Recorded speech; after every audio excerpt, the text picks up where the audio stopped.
Hello, procrastinators, and welcome to 3 Fab Games Friday with a difference. You see, last year when I was trying this out, I was chasing the whole under a minute trend that was going on, and it kind of left me a little bit breathless, a little bit tired, and basically I couldn't get as much information and jokes in as I wanted to. Recently I've realised that basically that minute restriction doesn't apply to TikTok. It's mostly a YouTube Shorts thing, so fuck the YouTube Shorts. I'm going to make these longer, and I'll just do the whole tiki-toki thing as normal. But they'll always be here, all 3 of them first, glued together. Got 3 fantastic games for you today, and 2 of them contain next-generation references. Yeah. The Gnorp Apologue, a game that puts the mental in incremental, starts you off calmly enough. You have a little pixel forest, a big rock, and a couple of little blokes, probably called Gnorps, I didn't ask. Clicking on the big rock breaks a shard off of it, and placing those shards in a stash earns you some currency. Now you can afford to build homes, raise more Gnorps, and then put them to work. You know, have a few Gnorps collect shards from the pile, have a few more headbutt the big rock to break off some shards, spend the shards on new homes, new workspaces, and then, after a few hours of admittedly somebody else's toil, this becomes whatever this is. Welcome to the world of incremental games. I'm sorry if you had any work to do today. The Gnorp Apologue is a weird numbers go up game in that there aren't really that many numbers going up. Every upgrade is represented visually, so instead of seeing a +1 next to rockets launched, you watch your little Gnorp bounce around on a big red button, launching more missiles than Kim Jong-un having a wet dream. Delightfully, the game even has a screensaver mode, so you can just zone out watching the chaos unfold. It's like a fish tank hosting bonfire night. However, don't let the incremental nature of the Gnorp Apologue fool you. Progress in this game is harder than Glaswegian kissing your way through an Asbantium wall.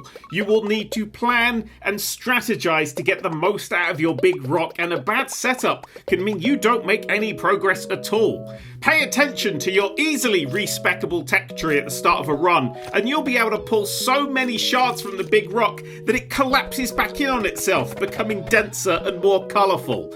Do this 10 times, and victory, of a sort, is yours! And that's the Gnorp Apologue. It's out now on PC and great for anyone who loves visual splendour or simply hates rocks. Word Factori is a conveyor belt puzzle game that wonders, what if Factorio was about spelling words instead of, trains and eco-terrorism?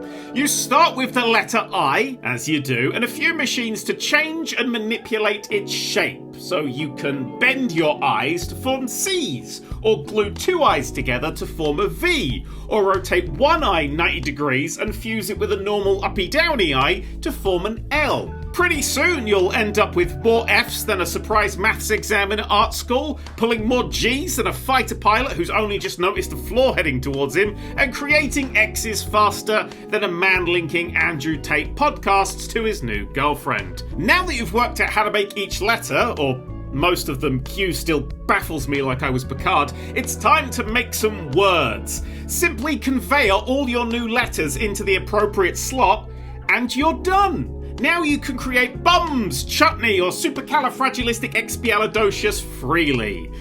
Oh, did I mention that all of your assembly structures and belts have to fit into this single screen? Meaning that the longer the word, the more your factory will start to look like a bowl of tagliatelle hair. Anyway, that's Word Factori. It's out now on PC, and a better title for it would have been Alphabetti Spaghetti.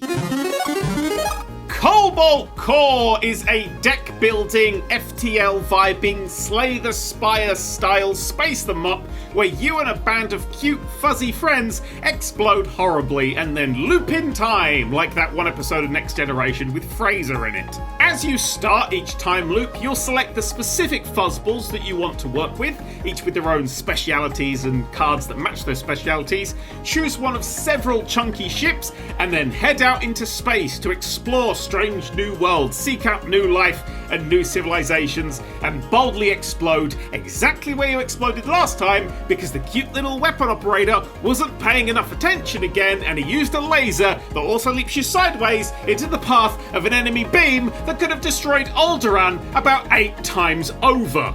In combat, each turn gives you 3 energy and a handful of cards to spend that energy on. Shields prevent damage, dodge moves you left and right, and laser beams fire the laser beams. As you progress, you'll unlock more and more cards, hundreds of the bloody things, as well as new mechanics, new friends, new ships, and all of these will explode.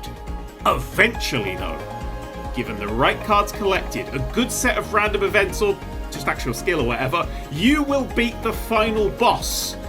Only to then find out that you actually have to beat it 3 times with each character, and that means 18 successful runs, at least 3 of which have to be with that drone operator who just keeps insisting that weapons that can literally blow away if the solar winds pick up are a good idea. And that's Cobalt Core. It's out now on PC and Switch, and if I could throw Isaac out of an airlock, I already would have.